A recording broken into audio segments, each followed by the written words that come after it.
Concern क्या है कि जब मैं ड्रैग करूं तो यहाँ वैल्यू क्या हो जाना चाहिए था, चेंज होना चाहिए था, बट ऐसा नहीं हो पा रहा है। तो हम फॉर्मूला हर जगह अलग अलग जाकर टाइप करें, एक सॉल्यूशन ये है, या दूसरा सॉल्यूशन है कि एक जगह फॉर्मूला टाइप करें और उसको ड्रैग कर दें, हर जगह वैल्यू क्या होना चाहिए, चेंज हो जाना चाहिए। तो ये सब तभी हो पाएगा जब हम कॉलम इंडेक्स नंबर स्टैटिक के जगह पे क्या दें, डायनेमिक। और डायनेमिक देने के लिए हम लोग जानते हैं किसका यूज़ किया जाता है, फॉर्मूला का। किसका? फॉर्मूला का। तो इसके लिए फार्मूला होता है जिसका नाम है कॉलम्स। क्या नाम है? कॉलम्स। अब कॉलम को एक एरे चाहिए होता है। क्या चाहिए होता है? एक एरे चाहिए होता है। तो मैंने यहाँ से यहाँ तक ड्रैग किया, यहाँ से यहाँ तक ड्रैग किया, उसमें पहले वाले को क्या कर दिया मैंने, लॉक कर दिया। मतलब ये तो फिक्स रहेगा कि B15 से ही लेना है आपको, लेकिन जाना कहाँ तक है ये आपका बढ़ता जाएगा। समझे बात को? और उसके बाद हमने यहाँ से बंद कर दिया इसको। तो देखो यहाँ तक कोई गड़बड़ नहीं होगा। आज जब हम ड्रैग भी करेंगे ना तो कोई गड़बड़ नहीं होगा, एकदम परफेक्ट सब कुछ आ रहा है। हाँ कि ना? अब रीज़न क्या समझना बात को, यहाँ कॉलम कहाँ से है, B15 से, लेकिन कहाँ तक गया है, D15 तक। मतलब 1 2 3, एक कॉलम नंबर 3 रिटर्न किया है। नहीं पता? चलो समझाने के लिए आपको मैं बता रहा हूँ। यहाँ पे क्या लिखेंगे, इक्वल टू कॉलम्स। क्या लिखेंगे? कॉलम्स। और चलो यहाँ से मैं लेता हूँ, सेलेक्ट करता हूँ इसको। पता है क्या आएगा? 2। क्या आएगा? 2। समझ रहे हैं इस बात को? और अगर यहाँ पे C15 न लेकर के अगर हम D15 लेंगे तो क्या आएगा पता है? 3। देख रहे हो? तो कॉलम्स फंक्शन हमें क्या रिटर्न करके देता है, कॉलम नंबर। जो रेंज में जितने कॉलम्स इन्वॉल्व हैं उसका नंबर दे रहा है मुझे डायनेमिकली। यही ना चाहिए था कि हमें स्टैटिक कॉलम नंबर ना डालना पड़े, तो हमने स्टैटिक कॉलम नंबर नहीं डाला। हम किसका यूज़ कर रहे हैं, लेकिन हम चाहते हैं कि इसको ड्रैग करें तो बदलता रहे। तो इसके लिए पहले वाले को क्या करना पड़ेगा, फिक्स। तो वही तो मैंने किया है। यहाँ पे देखो, हमने यहाँ पे कॉलम्स डाला, पहले वाले सेल को क्या किया हूँ मैं, लॉक। लेकिन इसको लॉक नहीं किया हूँ, क्यों? क्योंकि ये तो चेंज होगा ड्रैग होने पे। क्या? अब इसका बेनिफिट ये है कि अब मुझे हर जगह पे VLOOKUP लिखने की जरूरत नहीं है। बस इसी को मैं क्या कर दूं, ड्रैग कर दूं, it will work perfectly without any kind of error. हो गया यहाँ तक? बढ़े आगे? हाँ बिल्कुल बिल्कुल चेंज होगा। फॉर्मूला का मतलब ही क्या है फिर? अब 110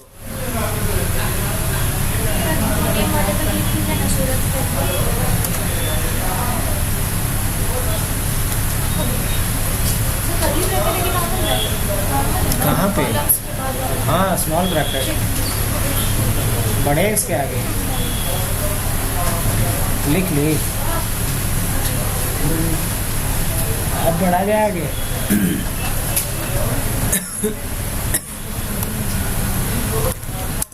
नेक्स्ट जो पॉइंट बनता है आप लोगों के लिए वो बनता है VLOOKUP प्लस मैच का। VLOOKUP प्लस मैच का।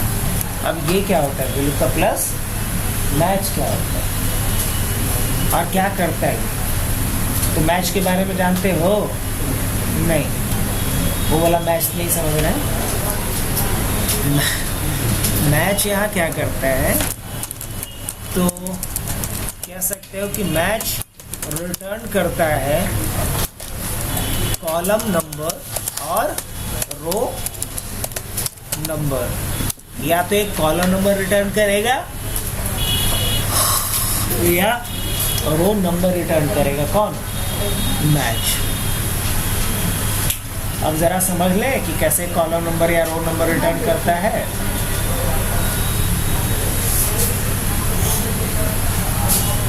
अब देखो, अगर हम चेक करना चाहें इसको तो क्या डालेंगे, इक्वल टू मैच। अब ये क्या कह रहा है, लुकअप वैल्यू। क्या कह रहा है, लुकअप वैल्यू। अब मान लो कि मैं बोल रहा हूँ कि लुकअप वैल्यू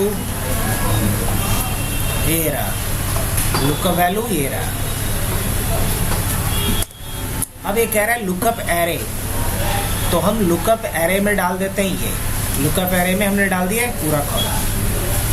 अब हम एग्जैक्ट मैच के लिए 0 डालते हैं, ब्रैकेट बंद करते हैं। देखना ये कॉलम नंबर 2 दे दिया मेरे को। क्या दे दिया? 2। देख रहे हो? और नेम के जगह पे मान लो हमने यहाँ पे फोन जैसे लिखा, देखना 3 दे देगा। ये कितना होशियार है ये। अगर जीएस लिखे 9 बता दिया, नेट सैलरी लिखेंगे 11 बता रहा है। देख रहे हो? और जैसे ही मैंने यहाँ पे नेम लिखा 2 बता देगा। तो हमने किया क्या यहाँ? मैच में बोला किसको मैच कर दे, तो हमने बोला इसको मैच कर। अब ये पूछ रहा है कि मैच तो करना है, तो लुकअप एरे बताओ। तो रेंज मैंने ये डाल दिया। रेंज कौन सा डाल दिया? ये। अब एग्जैक्ट मैच के लिए क्या देना था और क्या कर देना है, बस जैसे एंटर कर दिए तो बता दिया। ये क्या, कितना आसान था? मुश्किल? तो मैच का काम है। क्या निकाल के दिया? ये कॉलम इंडेक्स नंबर की row index number? Column index number. पक्का? ओके, अच्छा चल रहा था। ये तो क्या बोली कि कॉलम इंडेक्स नंबर दे दिया है, राइट? हाँ, अब रो इंडेक्स नंबर हम चेक कर लेते हैं। बाय द वे यहाँ एम्प्लॉय आईडी दिया गया है, और मेरे को ये बताओ कि कोई भी मैं डाल देता हूँ, रैंडम HUB111, चल कुछ भी। अब मुझे ये बताओ कि ये कितने नंबर रो में है, पता कर सकते हैं हम? क्या लिखना पड़ेगा? मैच। अब मैच में क्या कर रहा है? इसको मैच कर।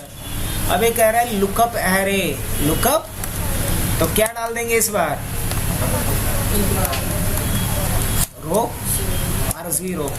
ये बता देगा कि कितने नंबर रो पे है। ये 11 नंबर रो पे। सही बताया है? एकदम सही बताया। तो मैच से हम क्या पता करवा रहे हैं, ये बताओ।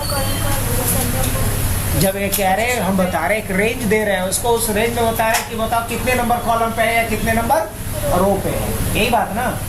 एक रेंज मैं दे रहा हूँ, आप बोल रहा हूँ कि एग्जैक्टली बताओ कि इस रेंज में ये पर्टिकुलर वैल्यू किस कॉलम नंबर या किस रो नंबर पे है। यही काम में कर रहा है मैच, हाँ कि ना? तो बोलो कि इसका यूज क्या है सर? चलो यूज मैं बता रहा हूँ। जैसे मैं एम्प्लॉय आईडी लिख दूँ और उसके बाद मुझे जो पता करना हो मैं यहाँ पे लिखूँ। जैसे अगर नेम लिखूँ तो नेम बता दे, फ़ोन लिखूँ तो फ़ोन आ जाए, DOJ लिखूँ तो DOJ आ जाए, मतलब जो लिखूँ वो आ जाए। क्या ऐसा हो सकता है कि नहीं? ये मुझे बताओ। तो बोलेंगे हाँ बिल्कुल हो सकता है। अब जैसे अगर मैंने यहाँ पे क्या लिखा है, HUB हब 115, और क्या चाहते हैं यहाँ पे कि एक हब 115 के लिए जो नेम है वो आ जाए।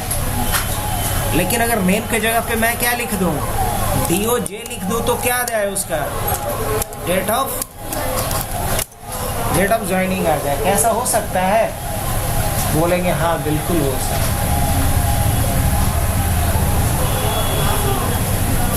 अब कैसे करेंगे ये बताओ। क्या लिखेंगे यहाँ पे? वे लुकअप वैल्यू यही रहेगा। अब क्या पूछ रहा है मेरे से? Table array.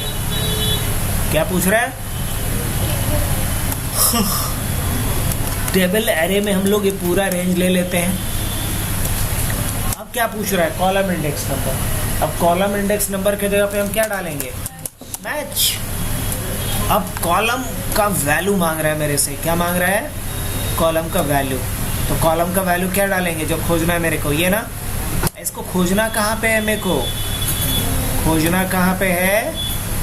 इस रेंज में। किस रेंज में? इस रेंज में। और एग्जैक्ट मैच? जी बोलेंगे जी बिल्कुल। अब ये मैच वाला कहानी खत्म। किसका? VLOOKUP का एग्जैक्ट मैच के लिए फिर से 0। अब देखो यहाँ पे हर्षिता ऐसा लिख कर क्या रहा है? अच्छी बात है, लेकिन नेम हर्षिता का बताया है। अगर मुझे हर्षिता का फ़ोन नंबर चाहिए, सही है। अगर नहीं भरोसा तो 115 थोड़ा सा रुक जा, देखो मैच करके देख लो। हम जानबूझ के हर्षिता का पूरा रिकॉर्ड दिखा रहे हैं। अब ये तो फ़ोन दिखा रहा है, मुझे इसका DOJ चाहिए। देखो तो सही आ रहा है। मुझे इसका बेसिक सैलरी चाहिए, मुझे इसका नेट सैलरी चाहिए, देखो तो सब मैच कर रहा है। मुझे हर्षिता का TDS चाहिए, तो ये जो है इसको बोला जाता है डायनेमिक सर्च। क्या बोला जाता है? क्योंकि हम जैसा डेटा यहाँ पे डाल रहे हैं, ये टू वे सर्च भी कहलाता है, क्योंकि आईडी को भी सर्च कर रहा है, साथ में किसको सर्च कर रहा है? हाँ, टू वे सर्च, दो डायरेक्शन में सर्च कर रहा है। ये रो को भी मैच कर रहा है और कॉलम को भी मैच कर रहा है, इसलिए इसको बोला जाता है टू वे सर्च। बड़े समझ में आ रहा है?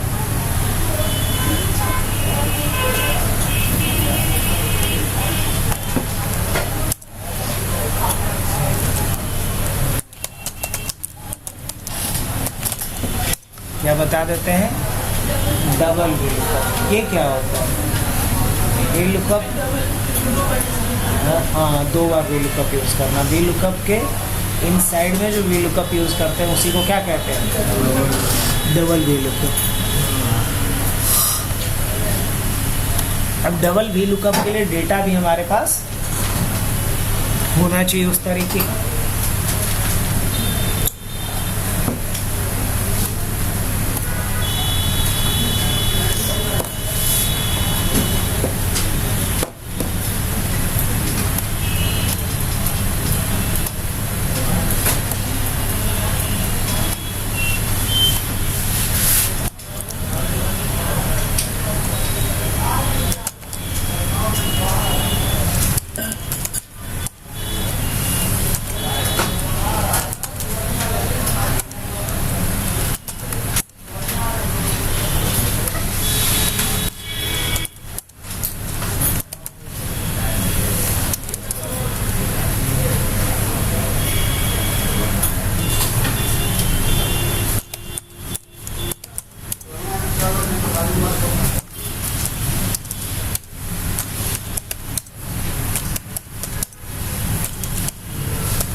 देखो हमारे पास 2 डेटा रेंज है, एक डिपार्टमेंट का और एक किसका। अब एम्प्लॉय वाले में डिपार्टमेंट का इंफॉर्मेशन के नाम पे सिर्फ क्या है? Department ID. अब अगर हम बोले कि किसी को डिपार्टमेंट आईडी मैं बताऊं, क्या बताऊं, और तो मुझे उसका क्या मिल जाना चाहिए? डिपार्टमेंट आईडी मैं बताऊं तो हमें क्या मिल जाए उसका? हाँ, यूँ कहा जाए कि एम्प्लॉय आईडी अगर मैं डालूं तो मुझे उसका डिपार्टमेंट मिल जाए, NOD मिल जाए और HOD मिल जाए, और साथ में उसका बेसिक सैलरी भी मिल जाए। क्या हो सकता है? या यूँ कहा जाए कि एम्प्लॉय आईडी डालूं तो उसका मुझे नाम मिल जाए और उसका हमें डिपार्टमेंट मिल जाए और मुझे उसका हेड ऑफ डिपार्टमेंट मिल जाए। क्या ऐसा हो सकता है? बताओ। अब जैसे मैं यहाँ पे डालूँ E103 तो उसका नेम मिल जाए, क्या करना पड़ेगा मुझे बताओ? VLOOKUP दिस, और क्या डालना पड़ेगा फिर? इस टेबल एरे की बात जब भी करेगा तो वहाँ क्या डाल दें हम? EMP इतना लिख देंगे, काम हो जाएगा। क्यों? क्योंकि मैंने इस ग्रुप रेंज का नाम दे दिया है। अब ये कह रहा है कॉलम इंडेक्स नंबर, क्या डालेंगे यहाँ पे? 2, एग्जैक्ट मैच के लिए 0। यहाँ तक सही है। अब डिपार्टमेंट कैसे निकालोगे बताओ बच्चा? डिपार्टमेंट तो इस टेबल में है ही नहीं, यह है। यहाँ ट्विस्ट आया, यहाँ पे लगाना पड़ेगा नेस्टेड VLOOKUP। कैसे समझो? पहले इससे हम क्या निकाल लेंगे? इसका DID, इससे क्या निकाल लेंगे? और इस DID को पास कर देंगे इस रेंज में, ताकि क्या निकाल ले वो? डिपार्टमेंट। तो इससे हम DID निकाल सकते हैं। हाँ बिल्कुल, क्या बोलते हैं? दिस कॉमा क्या डालेंगे यहाँ? EMP कॉमा डिपार्टमेंट ID के लिए क्या करेंगे? 4 डाल देते हैं एग्जैक्टली। तो ये आ गया ये, लेकिन ये वाला हम पास करेंगे किस में? इस वाले में, तब ना मिल जाएगा मुझे। तो ये जो आया है इसको हम पास करते हैं एक दूसरे VLOOKUP में एज अ लुकअप वैल्यू। जो यहाँ खोज के आए वो क्या है मेरा? ये लुकअप वैल्यू के रूप में इसको मैंने डाला। इसको किस में खोजना है? डिपार्टमेंट में। और डिपार्टमेंट के किस कॉलम में? सेकंड कॉलम में, एग्जैक्ट में 0। अब बताओ, राजू E103 का नाम राजू है? हाँ है। और इसका क्या है? मार्केटिंग है। समझ में आया कि नहीं आया? तो बताओ, यहाँ पे हमने VLOOKUP के अंदर में VLOOKUP यूज किया है। इस कॉन्सेप्ट को कहा जाता है नेस्टेड। अब इस पे हम कुछ तगड़ा सा तुम लोग को असाइनमेंट भी देंगे। अब इसके बाद क्या बनाने वाले हैं हम लोग? क्या लिखेंगे यहाँ पे? VLOOKUP क्या खोजना है मेरे को? खोजना तो यही है, लेकिन कहाँ खोजना है? EMP में खोजना है। और किस में खोजना है? 4 नंबर और 0। अब ये मेरे को क्या दे देगा? वही डिपार्टमेंट। अब इसको भी हम किसके अंदर पास कर दें? इस वाले टेबल में, यही ना? किस में?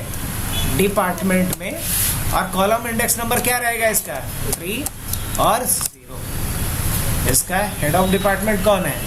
अगर वही मैं बदल देता हूँ E104, देखो सब कुछ बदल रहा है या नहीं बदल रहा है? तो ये कॉन्सेप्ट किसका था? डबल VLOOKUP का। समझ में आया? चलो आज के लिए इतना ही रखते हैं।